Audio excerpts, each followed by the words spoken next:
Një ditë pas festimit të 92 vjetorit të lindjes, u nda nga jeta Margarita Xhepa, një nga ikonat më të mëdha të teatrit dhe kinematografisë shqiptare. E lindur më 2 prill 1932 në Lushnjë, Margarita Xhepa hodhi hapat e parë në skenën artistike që në rininë e saj. Ajo nisi karrierën në vitin 1950, ku aktivizua si artiste provë në teatrin popullor, që sot është teatri kombëtar, ndërsa paralelisht ndoqi studimet në liceun artistik Dega Dram. Gjatë karrierës së saj mbi 70 vjeçare, Xhepa realizoi më shumë se 150 role teatrale, duke u bërë mishërimi i figurës së gruas dhe nënës shqiptare. Në vitin 2004, ajo u rikthye në teatrin kombëtar me dramën Streha e të harruarve, një tjetër sukses në repertorin e saj të pasur. Përveç skenës teatrore, Margarita Xhepa la një gjurmë të pashlyeshme edhe në kinematografi, duke luajtur 32 filma, dhe rolet e saj më të spikatura janë Fillimi i vështirë, Apasionata, Dora e ngrohtë, General Gramofoni, Koncert në vitin 1936, Tokë e përgjallkur e shumë të tjerë. Në teatr, ajo shkëlqeu në role si Majlinda në Majlinda, Dafina në Lumi i vdekur, Flia në Cuca e maleve, Zonja Mëm në Kush e solli Dorontinën dhe Ofelia në Hamleti. Margarita Xhepa do të mbetet një figurë e paharrueshme në historinë e artit shqiptar.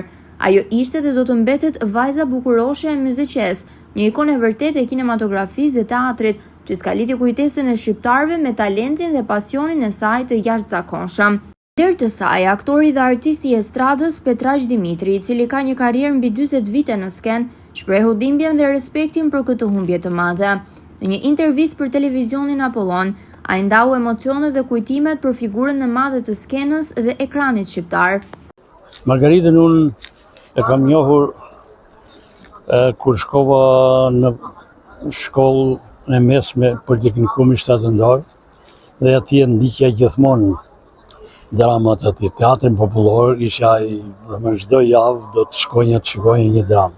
Dhe ato që mbaj mend, kam parë që gjitha sa kisha mundësinë, po ato që mbaj mend janë, për herë të parë kam parë me një dramë në anën tjetër, një 2 skenat më të shkëlqyera. Ajo atëherë ishte shumë e re atje dhe një figurë e paparë. Pastaj e kam parë dhe me Ofelin të Hamleti, e madhe, dhe gjithmonë erdhi duke bërë me madhe, dhe sot ajo numëron 150 role në teatr, 32 figura në filmat të pazëvendësueshme. Zonjë grua, ishte shumë e dashur, shumë e ashtu. E biles jemi takuar që këtu ku jemi, dhe derisa patëm në teatr bashkë me atë atë natë. Duke i dhënë një prioritet më të madh këtyre artistëve të mëdhenj që çdo ditë ikin nga kjo botë.